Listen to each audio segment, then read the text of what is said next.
18. Hechos 4, del 13 al 18, lo siguiente.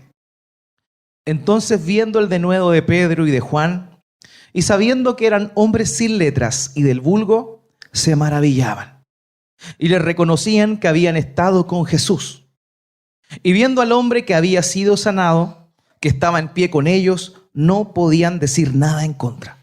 Entonces le ordenaron que saliesen del concilio y conferenciaban entre sí diciendo: ¿qué haremos con estos hombres? Porque de cierto señal manifiesta ha sido hecha por ellos, notoria a todos los que moran en Jerusalén, y no lo podemos negar. Sin embargo, para que no se divulgue más entre el pueblo, amenacémosles para que no hablen de aquí en adelante a hombre alguno en este nombre.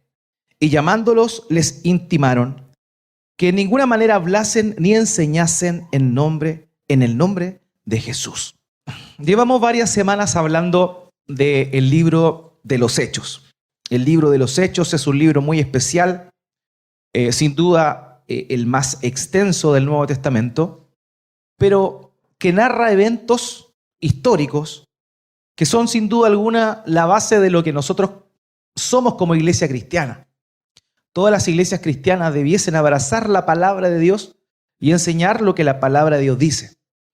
Y lo que estamos viendo acá es el mover de Dios por intermedio de la iglesia. Y en el contexto en el cual nos encontramos es lo que ha sucedido después de un evento milagroso que se llevó a cabo en la puerta del templo, una puerta llamada La Hermosa, ubicada en las afueras de la ciudad de Jerusalén, básicamente, o sea, afuera del templo. Y un hombre que había sido cojo de nacimiento, y la palabra en realidad cojo es mucho más profunda que la cojera. O sea, este hombre era un inválido, nunca había caminado. Y vemos que un día común y corriente para este hombre se convirtió en algo realmente sobrenatural. Porque ese día Dios había tocado el corazón de Juan y de Pedro para que mirasen, pusiesen su mirada sobre este hombre que se encontraba como cada día mendigando en el lugar.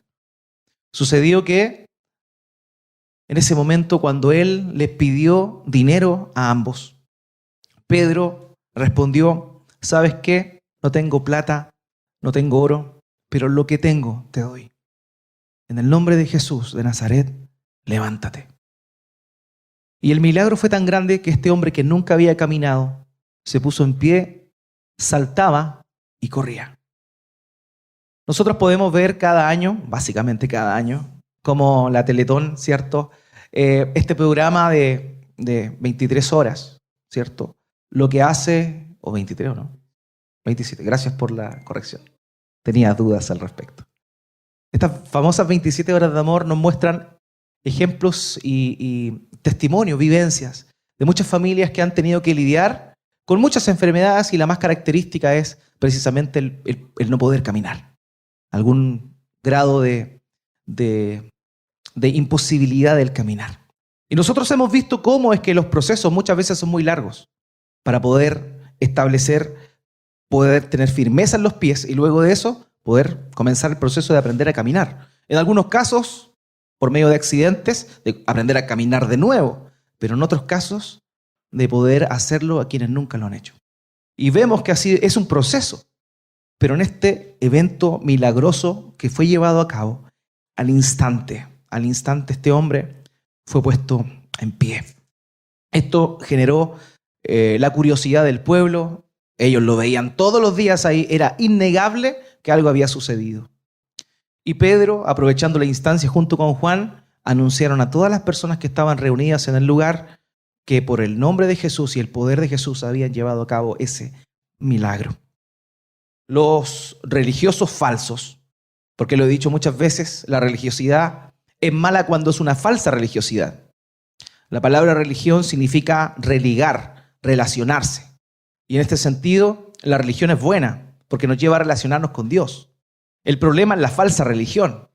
Es la religión que se basa en cómo yo intento acercarme a Dios y no cómo es que Dios realmente estableció la relación con Él, que es Él acercándose a nosotros. El Evangelio del Señor Jesucristo es Él acercándose a nosotros. Es Dios haciéndose hombre y viniendo a morir en nuestro lugar.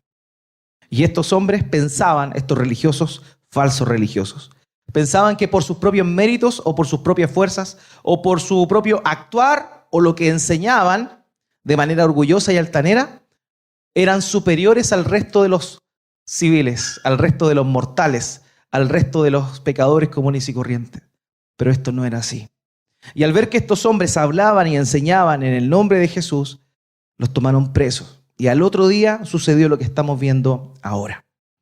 El versículo 13 nos muestra esto. Ahora el sermón de esta mañana tiene por título Los que siguen al Señor Jesús. Y hoy vamos a ver 3 características de los verdaderos discípulos de Cristo. Y saben una cosa, queridos, hay mucha gente que se llama o se dice cristiana. Hay muchos. Pero la verdad es que el concepto originalmente fue designado para referirse a aquellos que verdaderamente seguían las pisadas del Señor Jesús. Los discípulos de Cristo son aquellos que siguen al Señor Jesús. Y hoy vamos a ver 3 características de los verdaderos discípulos de Cristo. En primer lugar, discípulos empoderados, ese término que está, ¿cierto?, tan latente en este tiempo. También vemos a los discípulos autorizados y los discípulos amenazados. Discípulos empoderados, entonces, discípulos autorizados y discípulos amenazados. En primer lugar, acompáñenme por favor al versículo 13. Dice, entonces viendo el denuedo de Pedro y de Juan, y sabiendo que eran hombres sin letra y del vulgo, se maravillaban. Saben, queridos, una de las cosas que ha llamado la atención a lo largo de la historia en cuanto a verdaderos cristianos es cómo es que Dios se ha glorificado por intermedio de personas que aparentemente no tienen ninguna virtud, que aparentemente no tienen ninguna capacidad, que aparentemente no tienen ninguna preparación. Y una de las cosas que podemos concluir cuando vemos el obrar de Dios en nuestras vidas es que Dios obra o actúa a pesar de nosotros. A pesar de nosotros. O sea, nosotros no somos los más capacitados, no somos los más santos, no somos los menos pecadores, pero sin embargo muchas veces tenemos el privilegio de ser usados por Dios para poder anunciar el Evangelio a personas que no le conocen. Dios nos usa a pesar de nosotros. Y eso es algo que debemos entender. Muchas veces se ve al cristiano como una persona que se cree moralmente superior a los demás. Y tristemente hay mucha gente que se llama cristiana que tiene esa actitud. Pero un cristiano es aquel que se ha dado cuenta que no puede solo. Que lo que tiene positivo es lo que Dios ha puesto en él. Queridos, es increíble cómo Dios ha hablado a lo largo de la historia y ha obrado a través de hombres y mujeres con falencias tremendas. Tremendas. Dios usó a hombres valientes como Josué y Caleb, por ejemplo. Pero también usó a hombres cobardes como Gedeón, el cual se escondía para adorar a Dios. Dios usó guerreros poderosos y hábiles como 700 hombres benjaminitas de la ciudad de Gabá, quien de acuerdo a lo que la Escritura dice, eran tan precisos, eran zurdos, y eran tan precisos que cuando tiraban la onda podían acertarle a un cabello. Evidentemente eso es una hipérbole, una exageración, pero es para representar lo preciso que ellos eran. Hombres capacitados. Pero también Dios usó a los famosos valientes de David, que de acuerdo a las Escrituras, David los conoció en una cueva donde se reunía pura gente afligida, endeudada y amargada. Hermanos queridos, Dios usa a personas capaces y también a gente que probablemente no lo esté. Ahora, esto no es una oda a la ignorancia, no es una oda al quedarse analfabeto, sino que en realidad es ver que Dios obra a pesar de nosotros, sea cual sea nuestro estatus, sea cual sea nuestro conocimiento, sea cual sea nuestra preparación, nuestro nivel cultural, nuestro nivel económico. Dios nos usa. Dios usó a un hombre culto como Daniel, confiable como Nehemías, expertos, doctores de la ley como Pablo, médicos como Lucas, quién fue el que escribió este libro de los Hechos. Pero también Dios usó a boyeros, hombres que guiaban bueyes, que recogían higos, jóvenes como Jeremías, odiados cobradores de impuestos como Mateo, gente ignorante y bruta. Era el círculo más cercano del Señor Jesucristo. Los pescadores Pedro, Jacobo y Juan, dos de los cuales los encontramos aquí dando testimonio del Señor. Hermanos, Dios usa a todo tipo de personas y cuando lo hace con los más humildes, más exaltado es Él. Porque debemos reconocer también que aquellos que tal vez tienen la fortuna de estar más capacitados, de estar más preparados académicamente, socialmente, todo lo que tienen ha sido dado por Dios. Todo lo que tenemos ha sido dado por Dios. Hay un hombre llamado William Carey. William Carey, conocido como el padre de las misiones modernas.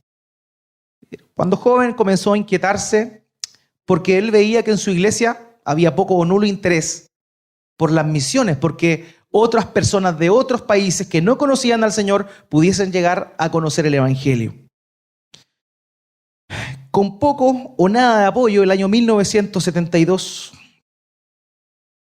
no, me equivoqué en la 1792, disculpen mi dislexia, organizó una sociedad misionera y pese a mucha adversidad, él se mudó a la India, donde aprendió uno de los miles de dialectos que existen en ese país, el bengalí. Unas pocas semanas después de aprender a conocer el bengalí, comenzó a traducir la Biblia a esta lengua. 7 años después de no cosechar ningún alma, de predicarle a mucha gente, por primera vez, después de 7 años, William Carey bautizó al primer converso. 7 años de trabajo anónimo. Y en ese mismo tiempo, 2 meses después, publicó el primer Nuevo Testamento en bengalí. ¿Saben ustedes que con esto se sentaron las bases para poder estructurar gramaticalmente lo que hoy es ese idioma? Lo que hizo William Carey llevó a la gente de la India a tener una gramática de ese que hasta ese momento era simplemente un dialecto. Junto a unos amigos, fundó una universidad llamada la Semanpur College, una universidad de artes y divinidad. Al ver todo esto, nosotros podríamos pensar claramente que este hombre era una eminencia. Debe haber sido lo mejor de lo mejor. Sin embargo, el oficio de William Carey era zapatero. Un zapatero. Un oficio extinguido en nuestros tiempos, pero que hace unos 25 años atrás todavía existía y que básicamente eran personas que arreglaban el calzado de otros. Queridos hermanos, a veces pensamos que no es mucho lo que tenemos, que no es mucho lo que conocemos y que es poco lo que podemos hacer para que las personas puedan conocer al Señor. Pensamos que no tenemos la habilidad suficiente, que no tenemos la cultura o un léxico rico para poder compartir o argumentar dentro de las demás personas, aunque hay muchos que sí lo tienen. Pero la Escritura es clara, queridos, y Dios usa al que quiere. Y Dios capacita al que quiere. Hermanos, Dios nos usa a pesar de nosotros. A pesar de nosotros. Hombres del vulgo, sin habilidad o experiencia, es lo que se decía de estos hombres. Eran ignorantes, analfabetos, 2 pescadores, hombres brutos, toscos, sin locuacidad, sin preparación alguna en alguna escuela rabínica reconocida de aquel entonces. Esos hombres que semanas antes habían dejado solos a Jesús. Bueno, Pedro, porque Juan lo siguió. Pero estos hombres ahora se encontraban testificando del que había sido crucificado. El texto dice ahí en el versículo 13 que estos hombres lo hacían con gran valor, con denuedo, osadía. Y esa palabra en el griego que fue escrito implica la cualidad de estar dispuesto a emprender actividades que implican riesgo o peligro. Hombres sin preparación, hombres que semanas antes habían sido cobardes, ahora estaban dispuestos a asumir las consecuencias de poder proclamar el mensaje del Evangelio. Hombres sin preparación, sin letras, que es lo que verdaderamente significa esa palabra. No sabían leer o escribir probablemente. Sin embargo, estos hombres ahora se estaban dirigiendo a los líderes de la nación. A los líderes de la nación. ¿Sabe usted, querido, que Dios te puede usar? ¿Sabe usted que piensa que tal vez tiene tan poco o que conoce tan poco? Dios te puede usar. Dios usó un burro para que le hablara un profeta. El propio Señor dijo que Dios podría levantar hijos de las piedras a Abraham. ¿Sabes qué? Dios te puede usar. Dios te puede usar. En 1 Corintios capítulo 1, versículo 26 al 27, Pablo dice lo siguiente: pues consideren, hermanos, su llamamiento. No hubo muchos sabios conforme a la carne, ni muchos poderosos, ni muchos nobles, sino que Dios ha escogido lo necio del mundo para avergonzar a los sabios, y Dios ha escogido lo débil del mundo para avergonzar a lo que es fuerte. Querido, nunca desprecies lo que Dios te ha dado.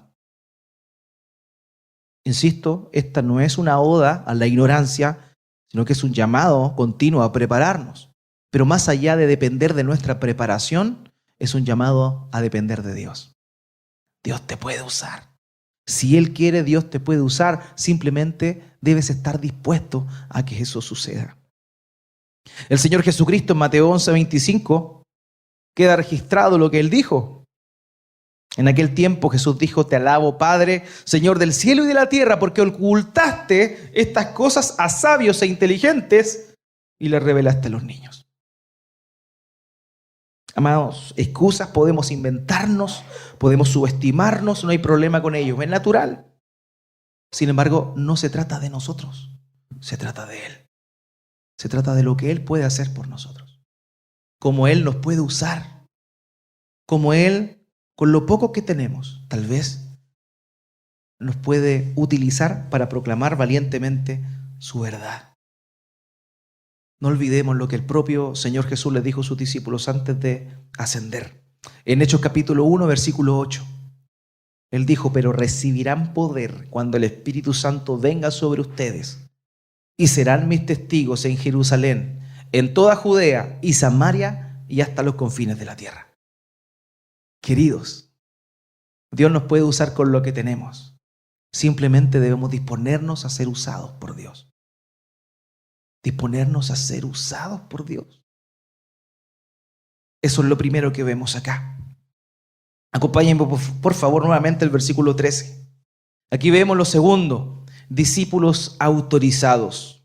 Al ver la confianza de Pedro y de Juan, y dándose cuenta de que eran hombres sin letras y sin preparación, se maravillaban y reconocían que ellos habían estado con Jesús.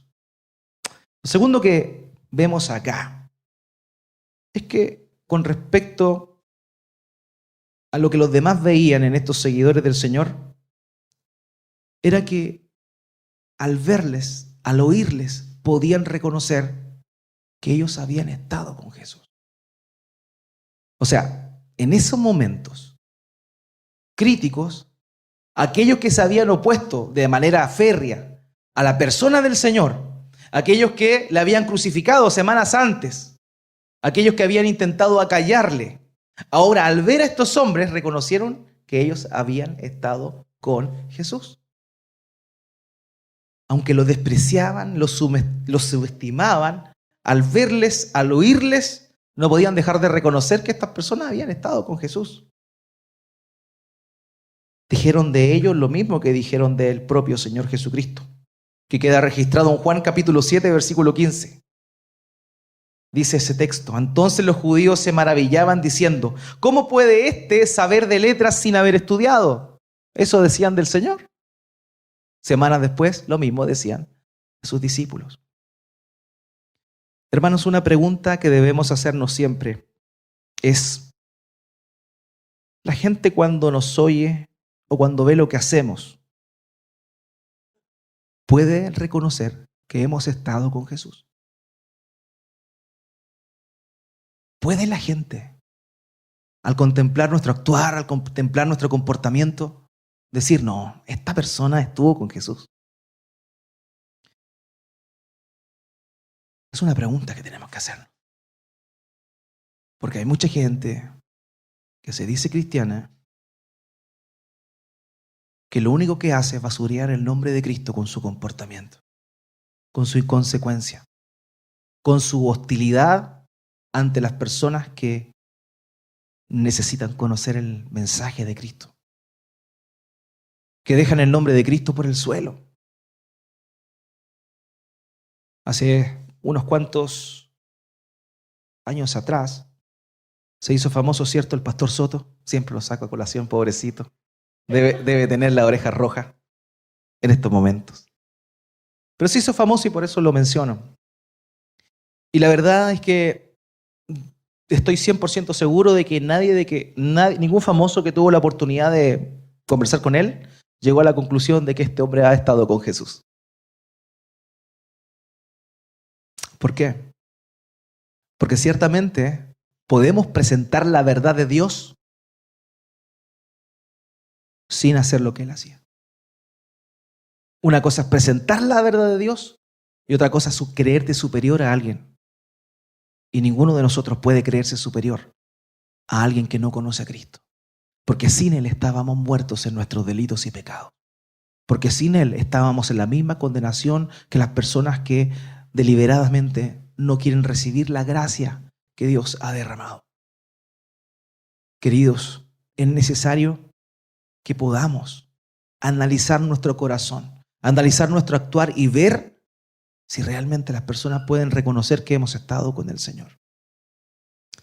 En el tiempo del desierto, cuando el pueblo hebreo se encontraba deambulando de aquí para allá, Moisés subía al monte y estaba frente a la presencia de Dios. Y cuando descendía del monte, era tal el semblante que él traía por haber estado en presencia de Dios, que la Escritura dice que su rostro brillaba y que el fulgor era tan intenso que la gente le pidió que por favor se pusiera un velo. Y él se ponía un velo, se tapaba el rostro, para no escandalizar a las demás personas con la santidad y la presencia de Dios que estaba con él.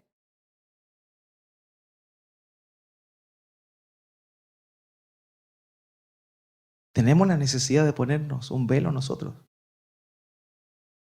¿Realmente estamos proyectando nuestra relación con Cristo? ¿Es notorio que hemos estado en comunión con Él o no? ¿O pasa desapercibido? Es algo que debemos analizar si decimos seguir a Cristo. Sabiendo que solo por nuestra cuenta no podemos. Y que es Él quien por su gracia nos sostiene. Y nada más. Y nada más, queridos. Él nos sostiene por su gracia. Es el Espíritu Santo el que nos hace cambiar. La gente puede decir de nosotros que hemos estado con Jesús. ¿Se ha fijado usted que hay animales que se parecen a sus amos? Yo tengo un vecino gatuno que es igual a la dueña. Igual. Ojalá que nunca venga, no, así que venga a la iglesia alguna vez. Pero no le cuenten que yo les dije esto. Hay animales que se parecen a sus amos. Sus facciones, de pronto hasta sus maneras. Y es increíble.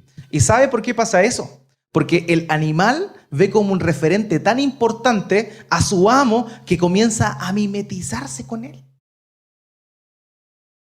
Y eso pasa porque tiene tiempo de estar junto a su amo. Porque está en comunión con su amo. Hermanos, tal vez nosotros no nos parecemos a Jesús. O la gente no reconoce que hemos estado con Jesús por la sencilla razón de que no tenemos dependencia de Él, de que no tenemos comunión con Él. Y por esa razón la gente no puede llegar a la conclusión, realmente ellos han estado con Jesús. Es algo que debemos analizar. Cuando pasamos tiempo con alguien de alguna manera u otra, nos comenzamos a parecer. Es como una cuestión por osmosis que se empieza a transmitir. A mí me pasa, y también sucede en los matrimonios. los matrimonios que llevan muchos años, se empiezan como a aparecer. Yo siempre encontraba a Juan y Erika iguales. Son iguales, como una versión femenina del otro. En serio, como que uno se empieza a parecer. Porque pasa tiempo con el otro, se une con el otro de tal manera que las cosas se le pegan. Bueno, en su caso un poco más difícil, hermano. Lo siento, Jesús. La cara de mexicano no se la saca nadie. Lo siento. Pero es cierto, querido, nos empezamos a parecer. Por último, los gestos, por último. O las palabras que empleamos. Pero pasa. Hermano, la comunión con el Espíritu Santo es lo que hizo que Pedro y Juan fuesen reconocidos delante de los demás como que ellos habían estado con Jesús. Y si no nos parecemos al Señor es porque poca o nula comunicación y comunión tenemos con nuestro buen Señor. Ese es el problema. Quizá cuando la gente habla de ti o te recuerda, no sé, el equipo de fútbol que te gusta. No, si era súper colocolino este hombre. Bueno, vamos al otro extremo.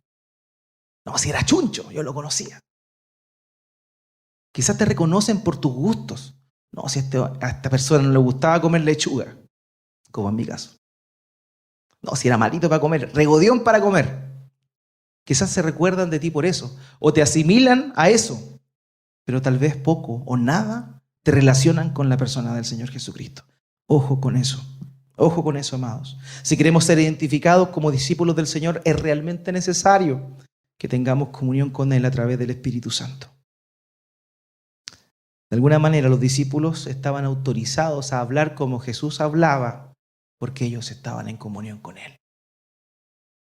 Así que, amados, solamente podemos ser discípulos autorizados y la gente va a reconocer que hemos estado con el Señor Jesucristo si tenemos comunión con Él, de calidad, tiempo, que tal vez no sea tal vez tan extenso, pero sí debe ser intenso.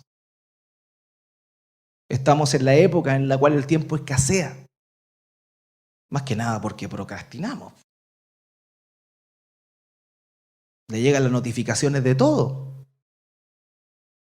Tiene el computador encendido y empieza a aparecer en las ventanas abajo. Las notificaciones. Juan Pérez subió un video en YouTube. Y así estamos. Ocupando el tiempo en cosas que realmente son vanas. Pero de verdad necesitamos el poco tiempo que tenemos, dedicarlo a que podamos estar con el Señor. En comunión intensa. Para que nos podamos parecer a Él y que la gente diga de nosotros, se parece a Él.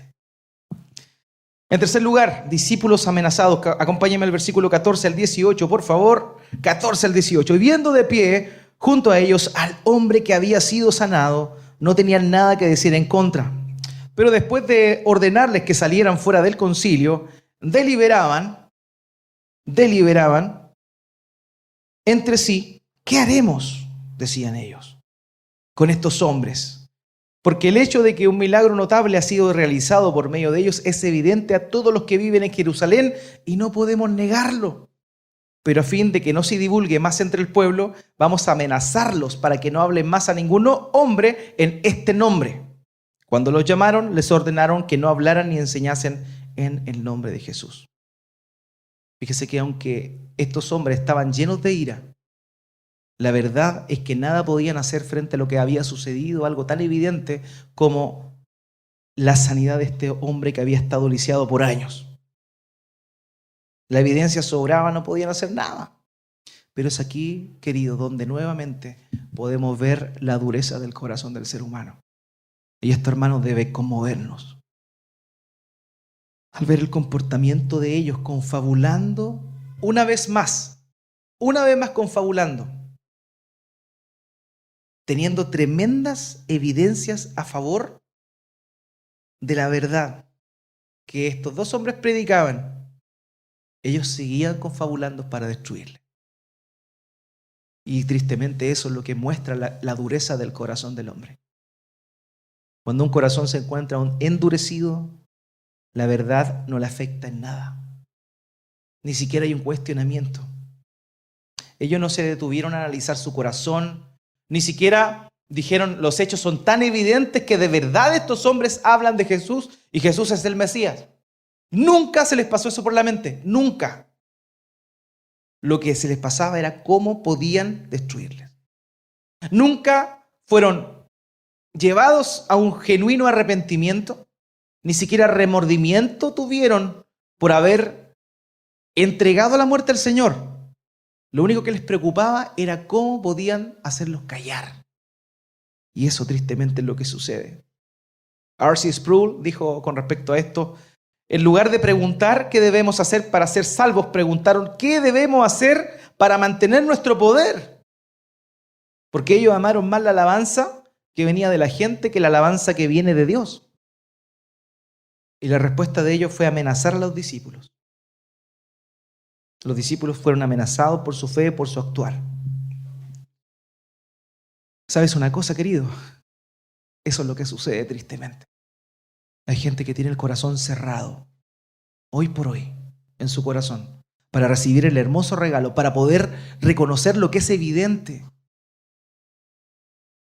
Pero debemos seguir orando para que el Señor toque esos corazones, para que Dios haga una obra en ellos y pueda abrir sus ojos, porque nosotros también estuvimos ciegos en un momento, pero hoy, por la gracia de Él, estamos vivos. Queridos, eso fue lo que pasó. Los discípulos fueron dotados, capacitados, revestidos, empoderados, hombres del vulgo, hombres sin capacidad tal vez, pero el sello distintivo en ellos era que habían estado con Jesús. Amado, Dios nos puede usar. Dios nos puede usar. Ellos se presentaron delante de los principales sacerdotes y fariseos, el liderazgo de la nación. Tuvieron la oportunidad de predicarles y tristemente estos hombres rechazaron el mensaje. Pero aún así, la palabra de Cristo siguió siendo extendida y predicada y anunciada. Querido, no te desanimes. Seamos discípulos empoderados por Él, no por nosotros. No es que de pronto digamos, hoy día voy a ser empoderado. No, así no funciona. Sino que podamos tener comunión con Él. Y de esa manera Dios nos puede usar para poder proclamar el Evangelio a los demás. Y que los corazones que están endurecidos por la obra del Espíritu Santo puedan llegar al conocimiento de la verdad. Hermanos, confiemos en el Señor.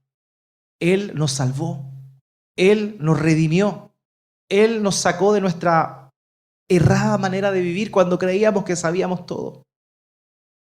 Y Él nos salvó y nos dio y nos mostró este camino excelente que trasciende de esta vida a la eternidad. Que es un camino difícil, que no es un camino sencillo, pero es un camino donde Él prometió estar junto a nosotros. Qué bendición más grande. Hermanos queridos, la reflexión de esta mañana, seamos discípulos de Cristo. Oremos al Señor.